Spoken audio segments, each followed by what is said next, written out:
இறையேசுவிலே பிரியமான சகோதர சகோதரிகளே, உங்கள் எல்லோருக்கும் ஆண்டவராகிய இயேசு கிறிஸ்துவின் பெயரால் காலை வணக்கங்கள் மற்றும் வாழ்த்துக்கள்.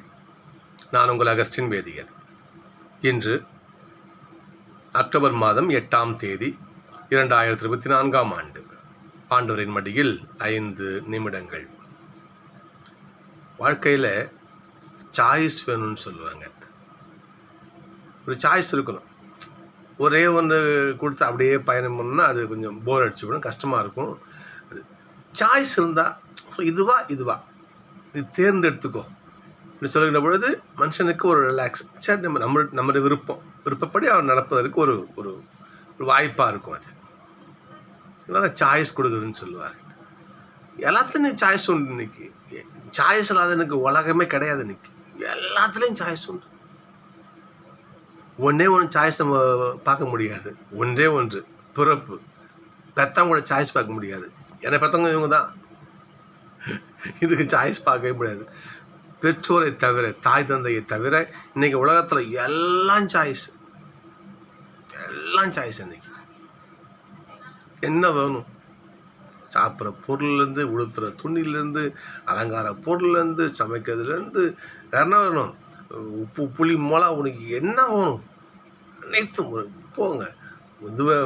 உதாரணத்துக்கு இந்த ஒயிட்டை வேணுமா, சிலையா, லட்சக்கணக்கான மாடல்ஸ் எடுத்துக்கோ. சாய்ஸ் உனக்கு. சரிங்களா? வேற என்ன பண்ணணும்? ஒரு கார் வாங்க போறீங்கன்னா எத்தனை வகையான கம்பெனி கார்கள், வகையா, கலர் எடுத்துக்கோ. சாய்ஸ். இன்னும் என்ன சொல்ல முடியும் இல்லையா? அனைத்திற்கும் எனக்கு சாய்ஸ் உண்டு. உதாரணத்திற்கு கடவுள் இந்த வாய்ப்பையே கொடுத்துருக்காரு பாருங்க. ஆதியாகமத்தில் நம்முடைய ஆதி பெற்றோர், அவங்களுக்கு கடவுள் சாய்ஸ் கொடுப்பார். ஆதாம் ஏவாள், நீங்கள் என்ன பண்ணுங்க, இந்த உலகத்தை, இந்த இன்பவனத்தை உங்கள்கிட்ட கொடுத்துட்டேன், நீங்களும் ஆண்டு நடத்துங்க, உங்கள் இஷ்டம், நீங்கள் மகிழ்ச்சியாக இருங்க. ஆனால் பார்த்தீங்கன்னா அங்கே போகாதீங்க. நல்லது கெட்டது கடவுள் சொல்கிறாரு, அங்கே போகாதீங்க. அது தீமை, அது நல்லது பயன்படுத்துங்க. ஆனால் நம்மளை ஆதி பெற்றோர் தேர்ந்தெடுத்தது தீமையை, தீய பங்கை அவங்க தேர்ந்தெடுத்தாங்க. இன்னைக்கு தான் நமக்கு தியானம். இன்னைக்கு நாம் எதனை தேர்ந்தெடுக்க போகிறோம் நம்முடைய வாழ்க்கையில்? நீ எதை தேர்ந்தெடுக்கிறாயோ அதனால் வரும் நல்லது கெட்டதை நீ அனுபவிச்சாகணும். திருக்குறள் இருக்கு பாருங்க. நீ எதனை தேர்ந்தெடுக்கிறாயோ அதனால் வரும் துன்பத்தையும் இன்பத்தையும் தான் அனுபவிக்கணும். புரியுதுங்களா? ஸோ அதுக்கு நமக்கு மாற்றே கிடையாது. நீ தான் தேர்ந்தெடுக்கிற. நல்லது தேர்ந்தெடுத்து வச்சுக்கோ, நீ நன்மை அனுபவிப்பேன். கெட்ட தேர்ந்தெடுத்துன்னா கெட்டத்தான் கிடைக்கும். ஆதி பெற்றோர் சின்ன உதாரணம் அதற்கு. இன்னைக்கு பாருங்க பார்ப்போம். அற்புதமான ஒரு நற்செய்தி பகுதி. இன்னைக்கு ஏசப்பா பெத்தானியாவில் மார்த்தா மரியாவுடைய அவங்க வீட்டுக்கு போகிறார். அங்கே 2 பேரும், மார்த்தாவும் சரி மரியாவும் சரி, ஏசப்பாக்குரிய பணி தான் செய்கிறாங்க. அதில் எந்த மாற்றமும் கிடையாது. நல்லா புரிஞ்சுக்கணும். நம்ம மார்த்தா என்ன பண்ணுறாங்க? ஆண்டவருடைய பசி ஆற்றுவதற்காக போய் சமைக்கிறாங்க. ஏசப்பா வந்திருக்கிறாரே, அது வாய்க்கு கொடுக்க பரிமாறம் என்று சமையல் வேலையில் மிகுந்த அதிக அக்கறை என்ன பண்ணுறாங்க? ஏசப்பாவுக்கு பசி ஆற்றணும் என்று மார்த்தா பற்பல பண்டிகைகளை என்ன பண்ணுறாங்க? கொஞ்சம் அங்கே கொஞ்சம் அலைஞ்சிட்டு இருக்காங்க. ஆனால் மரியா என்ன பண்ணுறாங்க பாருங்க பார்ப்போம். ஆண்டவருடைய பாதத்தில் அமர்ந்து கொண்டு ஏசப்பா சொல்கிற வார்த்தைகளுக்கு தன் செவிகளை கொடுத்து அந்த வார்த்தைகளை அவங்க கேட்டுட்டு இருக்காங்க. இந்த உலக பணிகளில் பரபரப்பு மார்த்தா தேர்ந்தெடுத்தது, மரியா தேர்ந்தெடுத்தது அவனுடைய வார்த்தை. ஐயா நீங்கள் பேசுங்கப்பா, நான் கேட்குறேன். ஏன்னா ஏசப்பா பாதத்தில் அமர்ந்து ஏசப்பாடைய வார்த்தைகளை கேட்டுக்கொண்டிருந்தார்கள். இந்த உலக காரியமா ஆண்டவருடைய வார்த்தையா? ஏசப்பாவுடைய வார்த்தை. மரியா நல்ல பங்கை தேர்ந்து கொண்டாள். மார்த்தா நீ என்ன பண்ணுற? பல உலக காரியங்கள் தப்பு இல்லை, நீ இதில் நீ பிஸியாக இருக்கிற.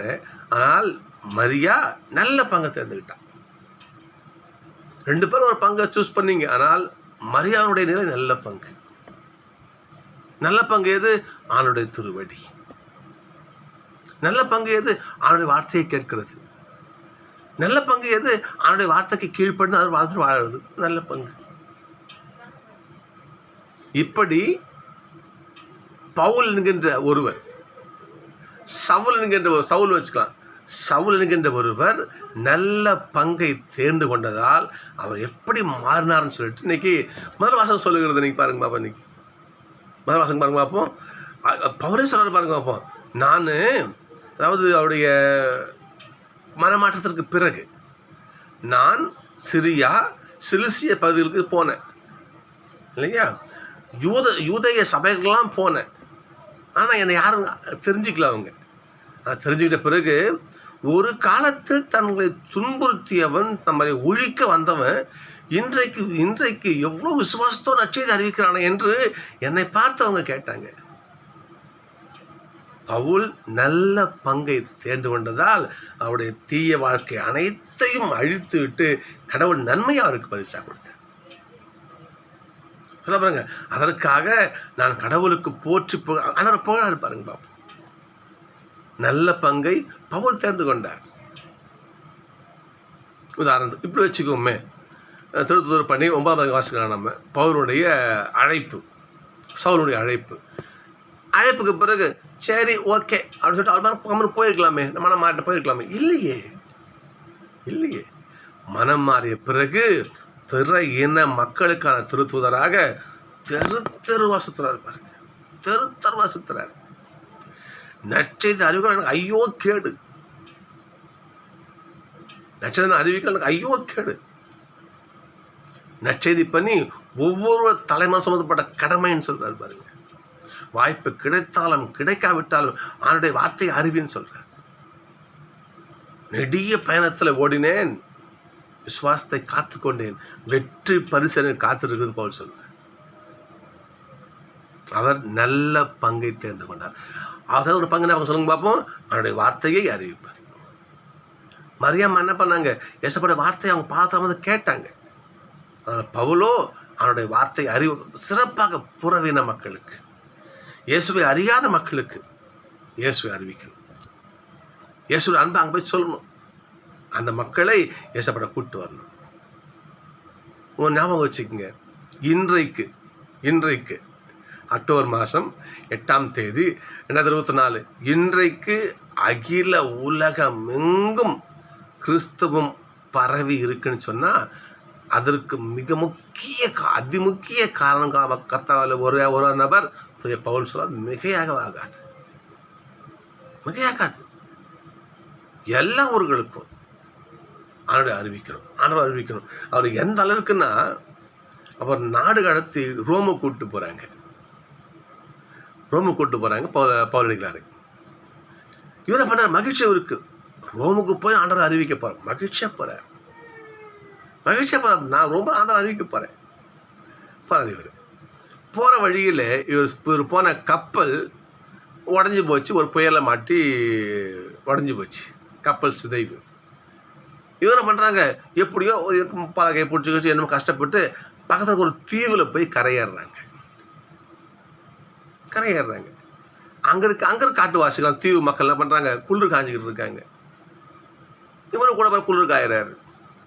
அப்போது அங்கே இருக்கிற ஒரு சின்ன பாம்பு பவுல கடிச்சிடுது. என்ன பண்ணுறாரு? ஐயோ பாம்பு, கை உதுறாரு, ஓடி போயிடுது.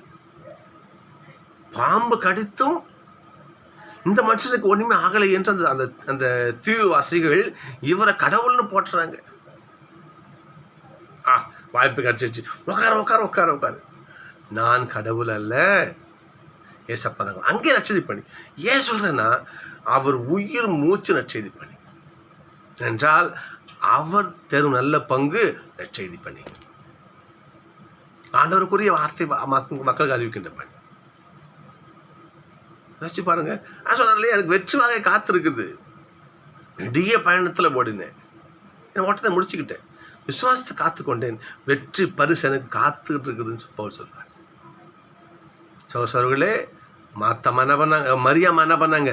நல்ல பங்கை அவனுடைய வார்த்தையை கேட்கிற நல்ல பங்கை தேர்ந்துக்கிட்டாங்க.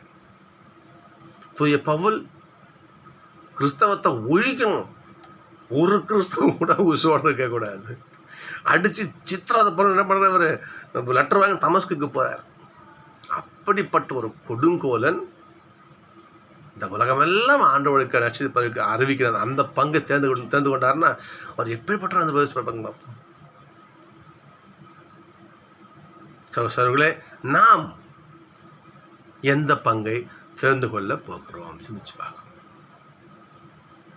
பார்க்கணும். சில வீடியோங்கள்லாம் பார்ப்பேன். சின்ன குழந்தை, தவழுகின்ற குழந்தை என்ன பண்ணுவாங்க, அது நிறைய பொருளை வச்சுப்பாங்க, காசு, ஒரு புஸ்தகம் இது வச்சுருப்பாங்க.